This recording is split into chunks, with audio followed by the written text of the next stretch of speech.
Good morning, friends.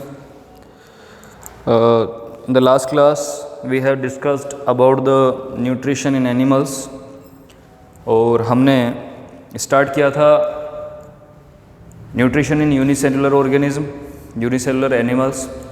After that we are starting the nutrition in human. आज हमको पढ़ना है ह्यूमन के अंदर न्यूट्रिशन की क्या कंडीशन है. Then we already know that in human the type of nutrition is holozoic nutrition. The type of nutrition in human is holozoic nutrition. What is holozoic nutrition? We have already discussed that the type of nutrition which completes in 5 steps: ingestion, digestion, absorption, assimilation and egestion.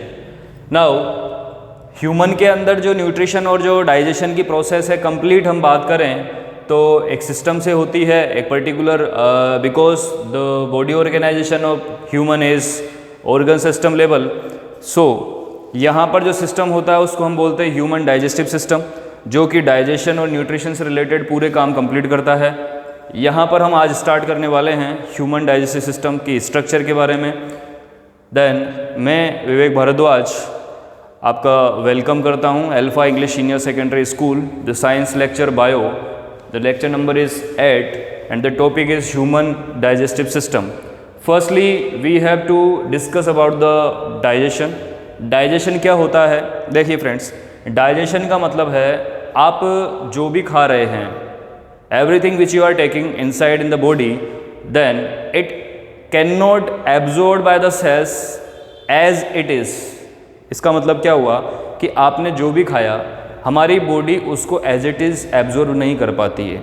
So we have our body have to convert this into the form which can it be absorb. यानी कि अगर ये digest, suppose करो हमने जो भी food खाया, suppose हमने चपाती खाई, चपाती हमारी बॉडी में एज इट इज़ एब्जॉर्ब नहीं हो पाएगी.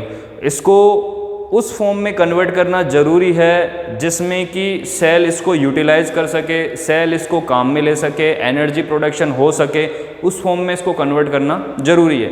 अगर मैं एक शब्द में बोलूं कि जो भी हम फूड पार्टिकल्स ले रहे हैं वो होते हैं लार्ज एंड कॉम्प्लेक्स. जो भी हम फूड पार्टिकल ले रहे हैं वो कैसे होते हैं? लार्ज होते हैं और कॉम्प्लेक्स होते हैं. So they can not be utilize by the cell for the production of energy. वे सेल के जो एनर्जी प्रोडक्शन है या इम्यूनिटी से रिलेटेड है या रिपेयरिंग से रिलेटेड है, जिस भी काम में सेल को लेना है उस पर्टिकुलर फूड पार्टिकल को, न्यूट्रिएंट्स को, वो लार्ज और कॉम्प्लेक्स फूड कंडीशन में उसको, फूड पार्टिकल की कंडीशन में उसको एब्जॉर्ब नहीं कर पाएगी. तो क्या होगा, उसको उस फॉर्म में कन्वर्ट करना पड़ेगा जिससे कि सेल उसको पर्टिकुलर काम के लिए यूज कर सके. ठीक है. तो यहाँ पर क्या है, जो large and complex food particles होते हैं उनको जो बॉडी के अंदर किस फॉर्म में कन्वर्ट करा जाता है? Smaller and simpler food particles की कंडीशन में कन्वर्ट किया जाता है. जैसे कि अगर हम बात करें, हमने बात की थी फोटोसिंथेसिस की, तो हमने देखा था कि प्लांट फूड जो होता है वो कार्बोहाइड्रेट होता है और कार्बोहाइड्रेट जो प्लांट फूड है उसको स्टोर किस फॉर्म में किया जाता है? स्टार्च की फॉर्म में किया जाता है. अब स्टार्च जो है वो हमारी बॉडी में डायरेक्ट यूटिलाइज नहीं हो सकता. अगर कुछ भी हम खाएंगे तो हमारी बॉडी में सबसे पहले जो न्यूट्रिएंट जा रहा है, सबसे पहला जो केमिकल जा रहा है, फूड जा रहा है, किस फॉर्म में जा रहा है? स्टार्च की फॉर्म में जा रहा है. अब स्टार्च को हमारी बॉडी क्या है? एब्जॉर्ब नहीं कर पाएगी. सो स्टार्च को उस फॉर्म में कन्वर्ट करना जरूरी है जिसमें कि हमारी बॉडी उसको यूटिलाइज कर सके.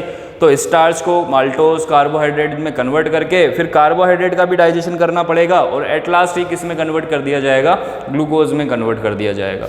और फिर ग्लूकोज को हमारी जो सेल्स हैं वो एनर्जी प्रोडक्शन में काम में ले लेगी. तो ये जो पूरी प्रोसेस है इसमें क्या है, कई सारे एंजाइम्स, कई सारे केमिकल्स पार्टिसिपेट करते हैं और ये कंप्लीट प्रोसेस जो है ये क्या कहलाती है? डाइजेशन. अगर अब डाइजेशन की बात करें, digestion is the process in that large and complex food particles are converted into a smaller and simpler form of food particles by the help of the enzymes. समझ में आई बात? क्या कहना चाह रहे हैं हम? We are going to say that digestion is the process. Digestion एक ऐसी प्रोसेस है जिसमें large and complex food particles को smaller and simpler form में कन्वर्ट कर दिया जाएगा. किसकी प्रेजेंस में कर दिया जाएगा? एंजाइम्स की प्रेजेंस में कर दिया जाएगा. This is the definition of the digestion. ठीक है. अब यहाँ पर एक शब्द आया है एंजाइम. एंजाइम की अगर हम बात करें, enzymes are the bio catalyst, enzymes are the bio catalyst. अब ये दो शब्द हैं, बायो कैटेलिस्ट। यहाँ पर कैटेलिस्ट की अगर बारे में बात करें, कैटेलिस्ट क्या होते हैं? Catalyst are the chemicals. Catalyst क्या होते हैं? ये एक केमिकल्स होते हैं, केमिकल होता है विच कैन नॉट पार्टिसिपेट और which do not participate in any chemical equation और रिएक्शन।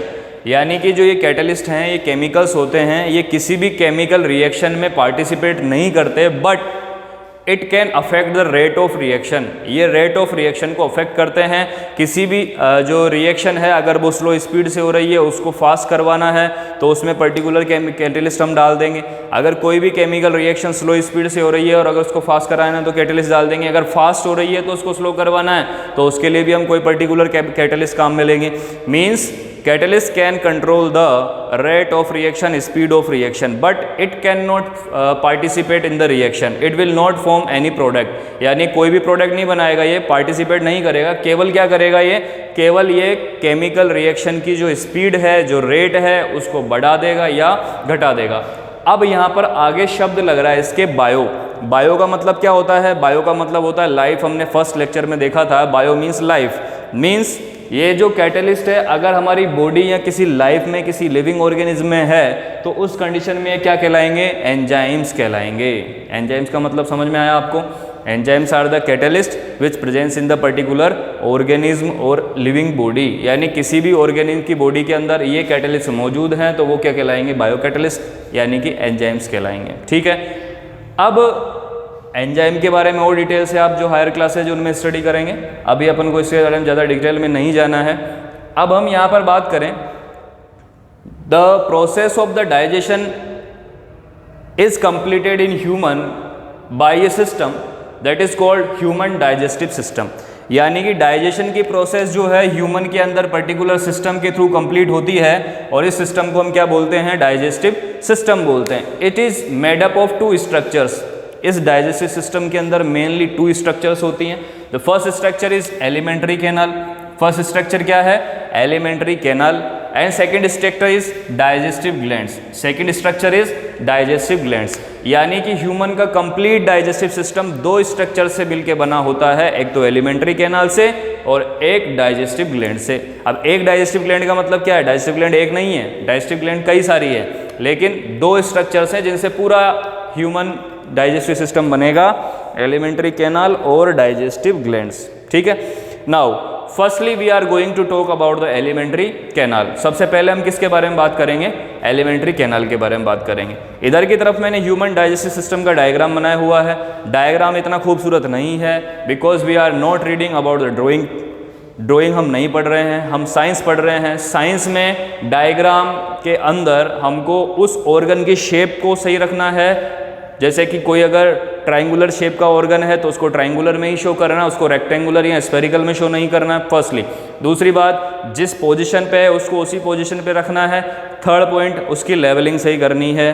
ठीक है। 3 काम कर दिए, आपको डायग्राम को खूबसूरत नहीं बनाना। हाँ, ये अच्छा है कि अगर आप डायग्राम अच्छा बना सकते हो, ये आपकी कैपेसिटी है, आपकी क्वालिटी है, बट ऐसा नहीं है कि हमको पूरा टाइम ही डायग्राम बनाने में वेस्ट कर देना है। 3 चीज़ें हमको ध्यान रखनी है। क्या क्या ध्यान रखना है?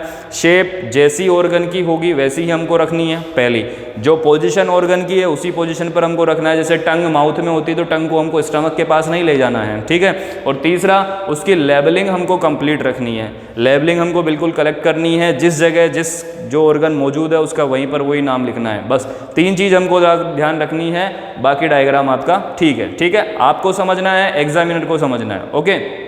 This is the structure of the alimentary canal.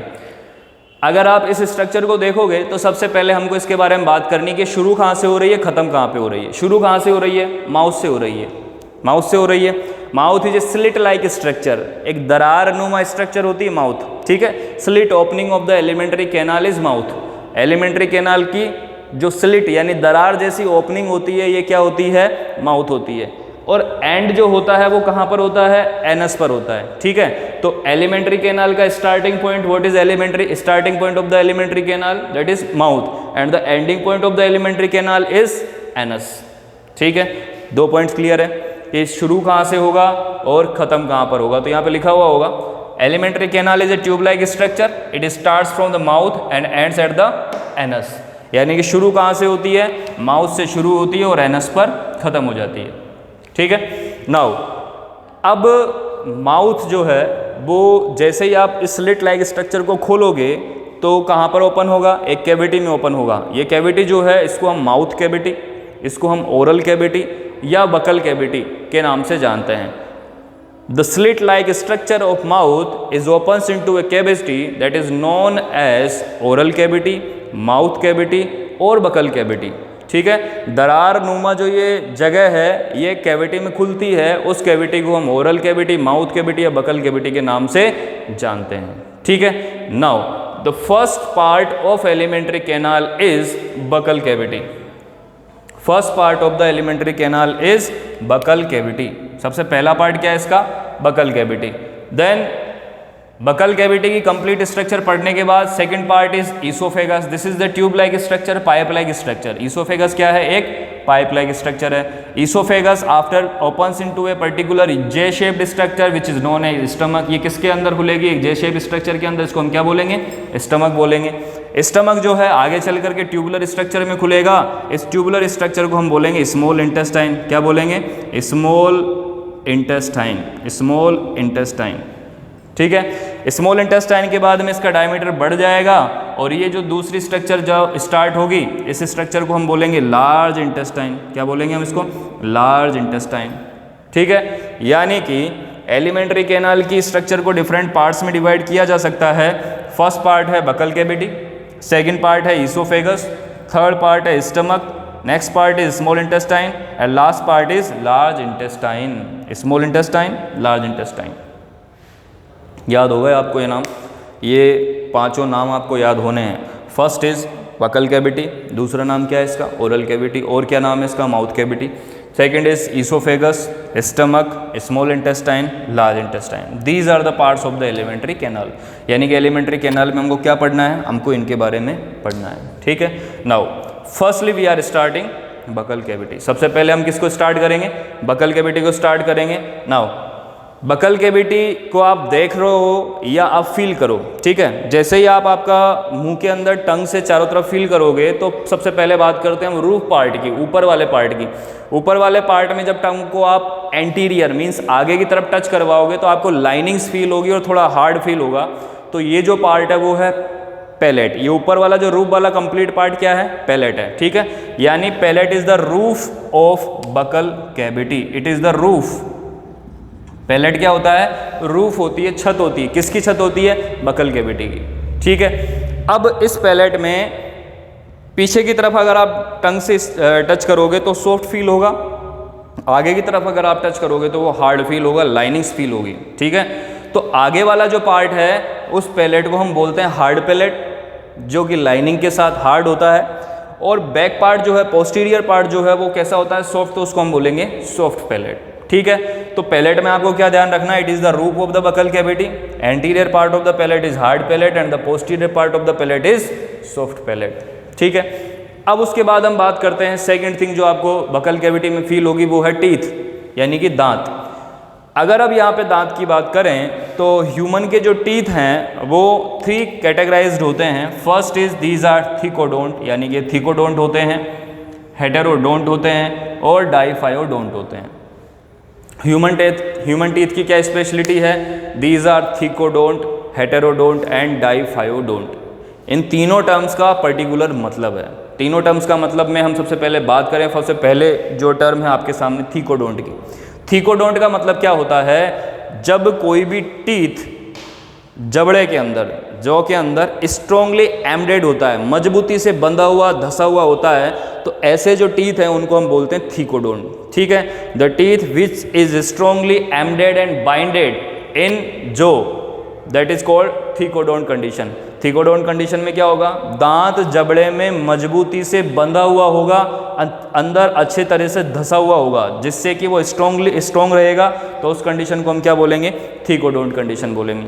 Clear है, थिकोडोंट का मतलब the condition of teeth in that the teeth is embedded strongly in the jaw के अंदर स्ट्रोंगली एम्डेड धसा हुआ होता है मजबूती से, वो क्या कहलाता है, थिकोडोंट कहलाता है। ओके, नाउ हेटेरोडोंट से पहले हम बात कर लेते हैं डाइफायोडोंट की। डाइफायोडोंट, जैसा कि आप यहाँ पर आपका नाम आपको समझ में आ रहा है, डाई, डाई का मतलब होता है 2, यानी कि ह्यूमन की कंप्लीट लाइफ साइकिल में, कंप्लीट लाइफ टाइम में कितने टाइप के, कितनी बार दांत आते हैं? 2 बार दांत आते हैं। सबसे पहले दूध के दांत आते हैं, मिल्क टीथ जिनको बोलेंगे, फिर वो गिरेंगे, टूट जाएंगे और उनकी जगह फिर नए टीथ आएंगे जिनको हम परमानेंट टीथ बोलेंगे। ठीक है, तो there are 2 types of teeth. सबसे पहले टीथ होते हैं मिल्क टीथ और सेकेंड टीथ होते हैं परमानेंट टीथ, परमानेंट टीथ। ठीक है, मिल्क टीथ के नंबर की अगर हम बात करें तो मिल्क टीथ का जो नंबर है वो 20 से 22 होता है, 22, और ये 6 to 7 ईयर्स जो एज है तब तक रहते हैं, बाद में गिर जाते हैं।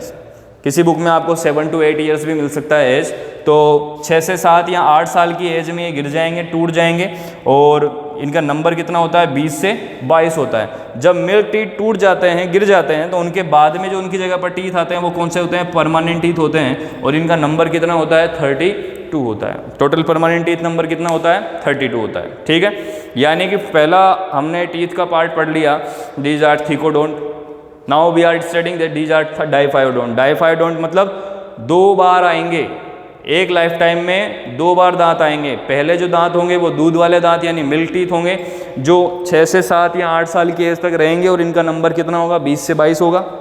और जो दूसरे हैं वो हैं परमानेंट टीथ, जो कि 32 होंगे, और ये लाइफ टाइम रहेंगे। लास्ट होता है हेटेरोडोंट। हेटेरोडोंट का मतलब होता है the type of teeth which are classified in 4 type on the basis of function, यानी काम के बेस पर ये डिफरेंट टाइप के, अलग अलग टाइप के हो सकते हैं। हेटेरो मीन्स अदर्स, यानी डिफरेंट टाइप के होते हैं। ठीक है, तो यहाँ पर हम इनको कैटेगराइज कर सकते हैं इंसीजर में, incisor, canine, premolar, incisor, canine, premolar and molar. These are the 4 categories of the teeth on the basis of their particular function. उनके काम के बेस पर, टीथ के काम के बेस पर हम इनको 4 टाइप्स में डिवाइड कर सकते हैं। इंसीजर, आगे के जो दांत होते हैं, आपने गिलहरी और चूहे में देखे होंगे कुतरने वाले दांत होते हैं। ठीक है, तो कुतरने यानी कि कटिंग का काम करते हैं, बाइटिंग का काम करते हैं। सबसे पहले कौन से टीथ होते हैं? इंसीजर, ये बाइटिंग या कटिंग का काम करते हैं। ठीक है, ये बाइटिंग का काम करेंगे। ठीक है, उसके बाद में ये जो कंप्लीटली अगर आप देखा जाए तो सबसे ज़्यादा जिनका यूज़ किस में होगा? रोडेंट्स में होगा। रोडेंट्स का मतलब है चूहे, ठीक है, गिलहरी, इनके अंदर जो टीथ होते हैं, जो आगे के जो निकले हुए होते हैं, वो रोडेंट्स होते हैं, इंसीजर। ठीक है, इसके बाद कैनाइन जो है वो चीरने फाड़ने का काम करेंगे, कटिंग। तो जो कार्निवोरस ऑर्गेनिज्म होते हैं, कार्निवोरस एनिमल्स होते हैं, उनमें देखा होगा आपने ऊपर और नीचे के जो 2 दांत हैं वो अलग से ही दिखाई देते हैं, वो चीरने फाड़ने का काम करते हैं। ठीक है, तो सेकंड टाइप है कैनाइन, ये कटिंग का काम करेंगे, चीरने फाड़ने का काम करेंगे। लास्ट के जो दोनों हैं pre molar and molar, pre molar and molar, ये ग्राइंडिंग का काम करते हैं। किसका काम करते हैं? ग्राइंडिंग का काम करते हैं। फूड को अच्छे तरह से मिक्स करने का, उसका पेस्ट बनाने का काम करते हैं प्री मोलर और मोलर। फूड को सलाइवा में अच्छे तरीके से मिक्स करके ग्राइंड करने का काम करते हैं। तो on the basis of the function the teeth are divided into 4 categories, incisor, canine, premolar और मोलर। These are heterodont. ठीक है, इस वजह से हम कह सकते हैं कि ह्यूमन के जो टीथ हैं वो कैसे हैं? थिकोडोंट, हेटेरोडोंट एंड डाइफायोडोंट हैं। ठीक है, इसके बाद लास्ट जो हमारा पार्ट है वो है टंग। टंग की अगर बात करें तो tongue is a muscular structure. Tongue is a muscular structure, यानी कि मसल से बनी हुई स्ट्रक्चर्स होती है, और ये क्या काम करती है? स्पीकिंग वगैरह का तो काम करती है, साथ में टेस्ट नॉलेज का काम करती है। टेस्ट नॉलेज मतलब टेस्ट के बारे में बताती है, क्योंकि इसके ऊपर टेस्टिंग बर्ड्स मौजूद होती है। ठीक है, इसकी स्ट्रक्चर की अगर बात करें तो एक इस तरीके की स्ट्रक्चर है, और आगे वाला जो हिस्सा है इसको हम एंटीरियर पार्ट बोलेंगे, साइड वाला जो हिस्सा है इसको हम लेटरल पार्ट बोलेंगे, और बैक वाला जो हिस्सा है इसको हम पोस्टीरियर पार्ट बोलेंगे। एंटीरियर, लेटरल और पोस्टीरियर। ठीक है, ये पूरे पार्ट्स में अलग अलग टेस्टिंग बर्ड्स मौजूद होती है। एंटीरियर पार्ट में स्वीट टेस्ट के लिए टेस्टिंग बर्ड मौजूद होती है, यानी कि मीठा टेस्ट का जो नॉलेज है आपको एंटीरियर पार्ट से मिलेगा। उसके बाद में सोर और सोल्टी जो है, सोर और सोल्टी, सोल्टी एंड सोर, ये आपके लेटरल पार्ट से पता चलेगा। टंग के लेटरल पार्ट से सोर और सोल्टी का पता चलता है, और पोस्टीरियर पार्ट से बिटर टेस्ट का पता चलता है, यानी कड़वे टेस्ट का पता चलता है। ठीक है, तो जैसे ही आप कोई कड़वी गोली मेडिसिन लेते हो या कोई सिरप लेते हो तो उसका कड़वापन आपको कहाँ पर फील होता है? टंग के पीछे वाले पोस्टीरियर पार्ट पर फील होता है। ठीक है, तो tongue is a muscular structure. Which helps in the speaking, mixing of the saliva in the food and main function is testing, यानी कि टेस्ट करवाने के काम में आती है। इसके ऊपर टेस्टिंग बर्ड्स मौजूद होती हैं। On the anterior part of the tongue sweet tasting buds are present, in the lateral part salty and sour, and on the posterior part bitter tasting buds are present. This was buccal cavity. इस buccal cavity में इनके अलावा एक structure और होती है, वो होती है सलाइवरी ग्लैंड। ठीक है, सलाइवरी ग्लैंड 3 कैटेगरी में कैटेगराइज होती है। कहाँ कहाँ पर होती है ये हम जब पार्ट पढ़ेंगे डाइजेस्टिव ग्लैंड वाला, तो उधर ही इसको हम देखेंगे। ठीक है, now buccal cavity is complete. The next part of the alimentary canal is oesophagus. इसको हम नेक्स्ट क्लास में डिस्कस करेंगे। Thank you.